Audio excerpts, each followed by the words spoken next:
శివపార్వతి గారి దగ్గరికి వెళ్ళిన శివపార్వతి గారు ముందర శుభాకాంక్షలు. ఎందుకంటే గూగుల్లో ఈ ఏడాది టాప్ సెర్చ్లో లీడ్లో ఉన్నది పవన్ కళ్యాణ్ గారు.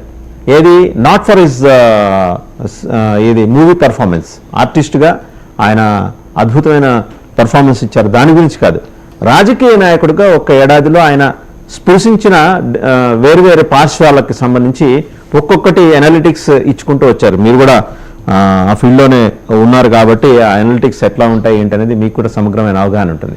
చాలా ఇంపార్షియల్గా నిష్పాక్షికంగా వాళ్ళు రాసుకుంటూ వచ్చారు. నిజంగా అభినందించదగిన విషయం. అంటే పరిపాలనలో ఉంటూ ప్రభుత్వంలో ఉంటూ విపక్ష పాత్ర కూడా ఆయన పోషిస్తున్నారు. ఎక్కడ తేడా వచ్చినా నిలదీస్తున్నారు. నిన్న కలెక్టర్స్ కాన్ఫరెన్స్లో వాళ్ళందరినీ కడిగి శుభ్రంగా XXX సోప్తో ఉతికి ఆరేశారు. ఎవరు పని చేయని వాళ్ళని పనిచేసే వాళ్ళని ఆయన ఏం అనలేదండి. అలాగే ఎమ్మెల్యేల్లో కూడా ఒక 40-50 మంది ఎమ్మెల్యేలను ఉద్దేశించి ఆయన అన్నారు, ఆ శాండ్ మాఫియా, అలాగే మైనింగ్ మాఫియా, ఆ లిక్కర్ మాఫియా, ఇలాంటి వాటిలో మీరు ఇన్వాల్వ్ అయితే తేడా వస్తే మర్యాద ఉండదని చెప్పారు.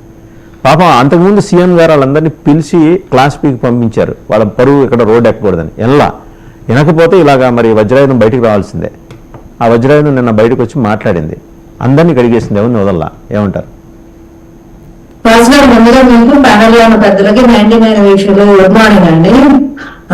పవన్ కళ్యాణ్ గారు మోస్ట్ సర్చ్ పీపుల్ లో గూగుల్లో అంటే ఎక్కువ రికగ్నైజింగ్ పర్సన్ గా గూగుల్లో ఎక్కువ మంది సెర్చ్ చేసిన వాళ్ళు టాప్ ప్లేసెస్ లో ఉండడం అంటే ఇది ఇప్పుడేం కాదండి. ట్రెండింగ్ లో కానీ, ట్విట్టర్ లో కానీ, సోషల్ మీడియాలో కానీ ఎప్పుడు ఆయన కొంచెం ఎక్కువ కాన్సన్ట్రేట్ చేస్తారు గ్లోబల్లీ. పవన్ కళ్యాణ్ పాలిటిక్స్ లో ఉన్నారు, సక్సెస్ అయి ఉన్నారు కాబట్టి ఇప్పుడు తెలిసింది. కానీ గతంలో కూడా ఆయన చాలా ట్రెండింగ్ టాప్ ఆయనే ఉంటారు. అది world wide top first 1 position లో చాలా సార్లు. గూగుల్ చాలా స్పెసిఫిక్ గా రోడ్స్ విషయంలో ఇష్యూస్ విషయంలో ఉండటం కాదు. శివపార్వతి గారు ఒక్క నిమిషం వినండి. శివపార్వతి గారు ఒక్క నిమిషం. ఆయన ఇంతకుముందు ఉండటం గురించి నేను మాట్లాడట్లా. ఇంతకుముందు ఎలాగ ఉంటారు, ఇయర్ ఎండ్ రివ్యూస్ ఉంటాయి కదా, ఈ జనవరి నుంచి డిసెంబర్ వరకు ఎట్లా ఉందనే దాని మీద గూగుల్ చేసిన దాంట్లో పొలిటికల్ గా he has shown is the ambit. ఆయన మొత్తం తన డిఫరెంట్ పార్శ్వాలను ఎలా స్పృశించి ముందుకు వచ్చారో చెప్పింది. ఇయర్ ఎండర్ లో రివ్యూస్ ఉంటాయి కదా, అది గూగుల్ చేస్తుంది. నేషనల్ గా ఉన్న లీడర్స్ అందరిలో కూడా టాప్ సెర్చింగ్ లో ఉన్నారనేది గూగుల్ ఇచ్చిన రిపోర్ట్. సో దాన్ని అప్రిషియేట్ చేస్తున్నారు. చాలా థ్యాంక్స్ అండి. ఎందుకంటే ఆయన చిత్తశుద్ధిగా పని చేసుకుంటా వెళ్తున్నారు.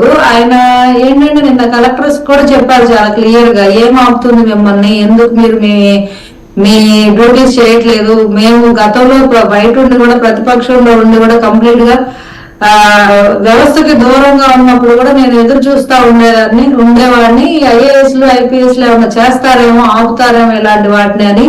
కానీ మీరు అప్పుడు చేయకపోవడం వల్ల, మీరు చేసిన తప్పిదం వల్ల ఈ రోజు రాష్ట్రం 10 లక్షల కోట్ల అప్పు దిశగా ఉంది అంటే మీ వైఫల్యమేను. రాష్ట్ర ప్రభుత్వం తప్పు చేస్తున్నా కూడా చేయనీయకుండా ఆపే బాధ్యత అడ్మినిస్ట్రేషన్ వ్యవస్థలో ఉన్న వాళ్ళ పవర్స్ ఉంటాయి. కానీ వాళ్ళు కూడా మిన్నకుండే పరిస్థితి ఎందుకు వచ్చింది అనేది ఎవరైనా ఆలోచించుకోవాలి. వాళ్ళు అంత చదివి రాసి మళ్ళీ ఒక ప్యాషన్ గా ఏదో చేద్దామని వచ్చి మరి ఎందుకు సైలెంట్ అయిపోతున్నారు, వాళ్ళ కళ్ళ ముందు తప్పులు జరుగుతున్నా చేతులు వేసి ఎందుకు ఊరుకుంటున్నారు అనే దాని మీద చాలా సీరియస్ గా ఆయన వార్నింగ్ ఇవ్వడం కూడా జరిగింది. ఇంతకుముందు కలెక్టర్ సదస్సులో కూడా కొంచెం శుతిమెత్తగా చెప్పారు, కానీ ఈసారి మాత్రం చాలా గట్టిగానే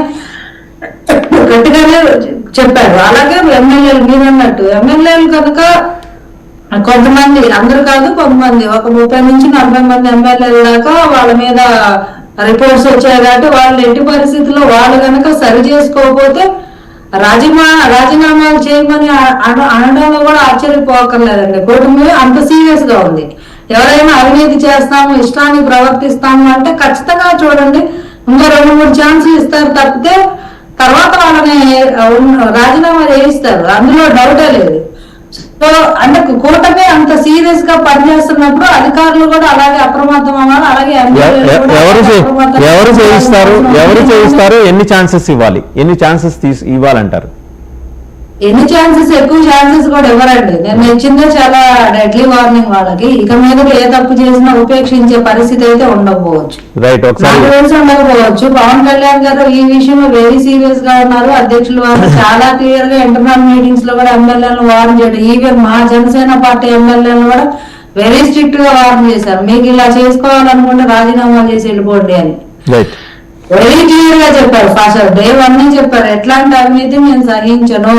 ఇఫ్ ఇన్ కేస్ మీరు చేయాలి అనుకుంటే రాజీనామాలు చేసి వెళ్ళిపోండి, మీరు ఏదో వ్యాపారాలు మీకు ఏం చేస్తారో చేసుకోండి, నా పార్టీలో ఉండదు, వెళ్ళిపోండి అని కూడా ఆయన చాలా క్లియర్ గా చెప్పిన పరిస్థితి.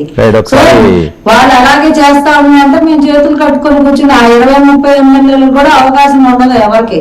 కూటమిలో పనిచేసే ఏ ఎమ్మెల్యే అయినా ఒళ్ళు దగ్గర పెట్టుకొని పనిచేయాల్సిందే. వాళ్ళ మీద ఎలాంటి అవినీతి మరకలున్నా వీళ్ళు మాత్రం చూస్తూ ఉపేక్షించే పరిస్థితి అయితే లేదు. అది మేము చాలా క్లియర్ గా ప్రజలకు చెప్పదలుచుకున్నాము. అలాగే మా అధ్యక్షులు ఎవరైతే ఎన్డీఏ ఇప్పుడు గౌరవ ముఖ్యమంత్రి గారు కూడా వెరీ క్లియర్ గా వాళ్ళ పార్టీ నేతలు చెప్పుకున్నారు. అలాగే పవన్ కళ్యాణ్ గారు కూడా మా పార్టీ నేతలు చెప్పుకున్నారు. బీజేపీ విషయంలో కూడా అంతే, వాళ్ళకున్న 10 మంది ఎమ్మెల్యేలు కూడా చాలా సీరియస్ గా అధిష్టానం నుంచి వాళ్ళకి ఇన్స్ట్రక్షన్స్ వచ్చాయి. సో ఎవరు ఎన్డీఏలో ఏ పార్టీలో ఉన్న ఏ ఎమ్మెల్యే మీదైనా ఎలిగేషన్ వస్తే ఊరుకునే పరిస్థితి అయితే లేదు.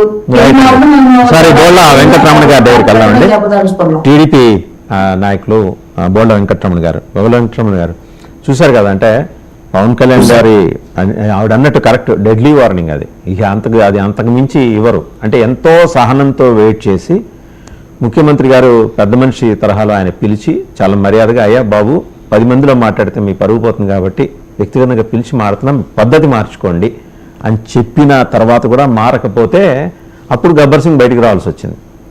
సో ఫేజ్డ్ మేనర్లో వెళ్తున్నది అడ్మినిస్ట్రేషన్, అంటే పొలిటికల్ అడ్మినిస్ట్రేషన్. బట్ బ్యూరోక్రటిక్ అడ్మినిస్ట్రేషన్లో ఈ